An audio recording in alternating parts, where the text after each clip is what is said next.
जि Siddeley बाई इलेक्शननि जोबथा फोसावनाय सान आरो घन्टा मोननै मोनथामनि उनावनो फोसावनाय हाबाफारिया जोबसिगोन। आङो गिबियावनो आसामनि chief minister doctor Himanta Biswa Sharma बिथां, लोगोसे सेन्ट्रेल मिनिस्टार सर्बानन्द सन'वाल बिथां, आसामनि मन्त्रि आरो एजिपिनि प्रेसिडेन्ट अतुल बर'आ बिथां आरो लोगोसे माखासे जोंनि मन्त्रिफोर आसामनि आरो इएम एमसिएलए लोगोसे गोबां दैदेनगिरिफ्रा फैनानै जोंनि बे फोसावनाय हाबाफारियाव बाहागो लानायनि थाखाय बयबोखौ साबायखर बावदों आरो सिडली समस्तिनि रायजो राजा बिथांमोनखौ आं खावलायदों आरो लोगोसे आङो धन्यबादबो होदों जे थांनाय बिसायख'थिफ्राव जोंनि बिजाथिखौ जोबोद मोजाङैनो देरहाहोदों आरो बिथांमोननि बयनिबो मददजोंनो दिनै जोङो लकसभायावबो सासे एमपि मोनफिननो हाबाय। दा नैबे बिसायख'थियाव जि मोनसे उफेरा बिसायख'थि बेवहाय आं नुनो मोनदों जे सिडली समस्तिनि रायजो राजाफ्रा बर'जों लोगोसे गुबुन गुबुन हारिनि रायजो राजाफ्रा गिबि खेबनि थाखाय बयबो लैहोर लैहोर ओंखारदों। जोंनि इउपिपिएल बिजेपि आरो एजिपिनि जि बिजाथि निर्मल कुमार ब्रह्म, लोगोसे सिडलीनि रायजो राजाफोरनि बिजाथि निर्मल कुमार ब्रह्म बिथांनि जि फोसावनाय मेल मिटिंफ्राव आङो नुनानै गोजोननाय मोनदों।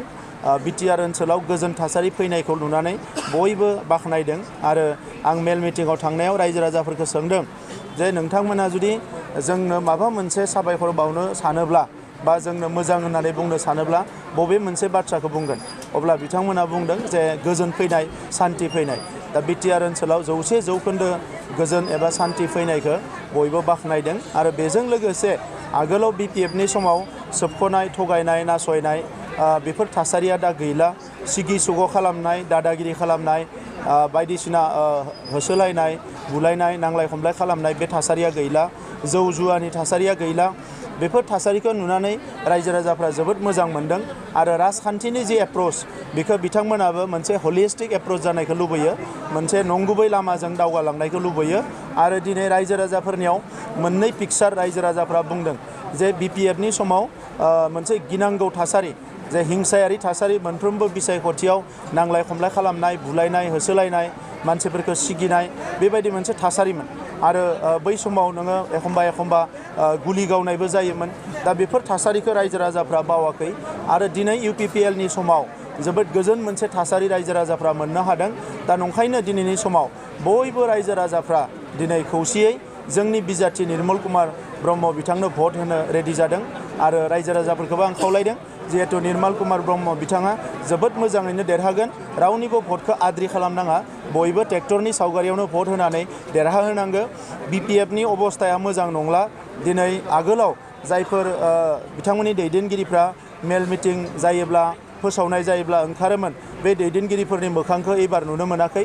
सानैसो सेंग्राफ्रा हाथाय बाजारफ्राव गाज्रि सोदोब बुंनानै हब्रा रायनानै सोरनिबा धोरोम, सोरनिबा समाज एबा सोरबा बेक्तिगत आक्रमण खालामनानै राजखान्थि खालामदों। बेजों राजखान्थिया मोजां जाया। दा नंखायनो इयुनाव मोनसे मोजां समाज दानांगौनि थाखाय, गोग्गो समाज दानांगौनि थाखाय, रांखान्थि समाजखान्थि गासैबो बिथिङाव जौगानांगौनि थाखाय आरो लोगोसे जि जोंनि मोनसे गोलाव समनि सिमां, गेरेमसा हारि दानाय बड'फानि सिमां, बेखौबो मोगथां महर होनो थाखाय जोङो बयबो आवगायबोनांगौ आरो बयखौबो खावलायदों फैगौ 13 अक्ट'आव जानो गोनां उफ्रा बिसायख'थियाव बयबो लैहोर लैहोर फैनानै ट्रेक्टरनि सावगारियाव भट होगोन आरो निर्मल कुमार ब्रह्म बिथांखौ मोजाङैनो देरहाहोगोन। आङो जोबोद गोजोननाय मोनदों आरो रंजानायबो मोनदों आरो सोमोबो नांदों। मानोना बेबायदि थासारि आगोलाव नुवाखैमोन। आगोलाव जों मेल मिटिं खालामोबा बबेयावबा बर' गोजा, बबेयावबा बङालि गोजा बेबायदि जोङो मानसि लोगो मोनोमोन, बबेयावबा आदिबासि गोजा। नाथाय एबार जे जोङो बिसायख'थिनि मेल मिटिं गादों बेवहाय गासैबो हारिया लैहोर लैहोर लोब लोब ओंखारदों।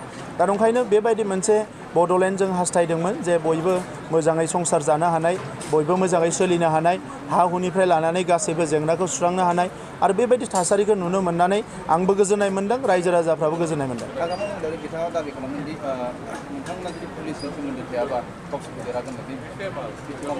हाग्रामा महिलारि बिथाङा उल्था खोथा बुङो होननानै आं आगोलनिफ्रायनो खोनादों। बिथाङा जि बुङो बेखौ मावा, उल्थासो मावो। दा नंखायनो आं सानो जे बिथाङा माबा मोनसे गाज्रि सिन्ता दङ नैबे बिसायख'थियाव। दा गाज्रि सिन्ता गैयाबा बिथाङा बुंनाय नङा बेखौ।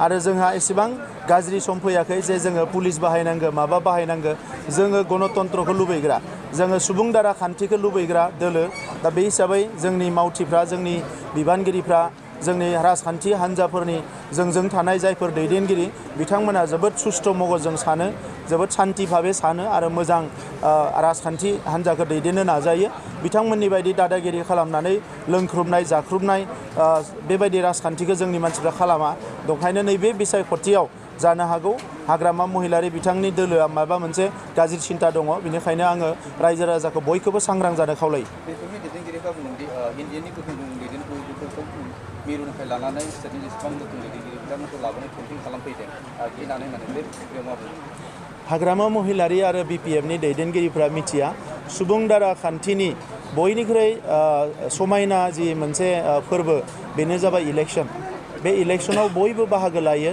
गावनि जुक्तिखौ होयो गावनि आर्गुमेन्टखौ होयो गावनि मोजां मोजां आसनिफोरखौ रायजोनो फोरमायो बेबायदिनो फोसावनाय हाबाफारिफ्रा जायो दा BPFआव बेफोरखौ बुजिया नालाय बिथांमोना आगोलाव थाखा फैसा होनानै खुन्दुं कम्बल राननानै दादागिरि खालामनानै सिगि सुग' खालामनानै इलेक्सन गेलेबोदों दा दिनै मोजां थासारिखौ नुनानै बिथांमोना सोमोबो नांदों लाजिबो नांदों दा नंखायनो बेबायदि नांला बंसा खोथाफोरखौ बुंलाबायदों बेफोर खोथाया जेबो मिनिं गैया जोङो राजखान्थिखौ मोनसे पारफेक्ट लामाजों दैदेननो नाजादों हाग्रामा महिलारि बिथांनि बायदि मोनसे गुबुंले थासारि दानो थाखाय जों मालाबाबो नाजायाखै नंखायनो बड'लेण्ड ओनसोलनि रायजो राजा बर'जों लोगोसे गासैबो माहारिया जोंखौ फोथायदों माहारि आफादफोर हारिमु आफादफोर धोरोम आफादफोर बयबो फोथायदों आरो आं बिथांमोनखौ बयखौबो गोसो गोरबोनिफ्राय साबायखर बावो बिथांमोना जोंखौ मदद होनायनि थाखाय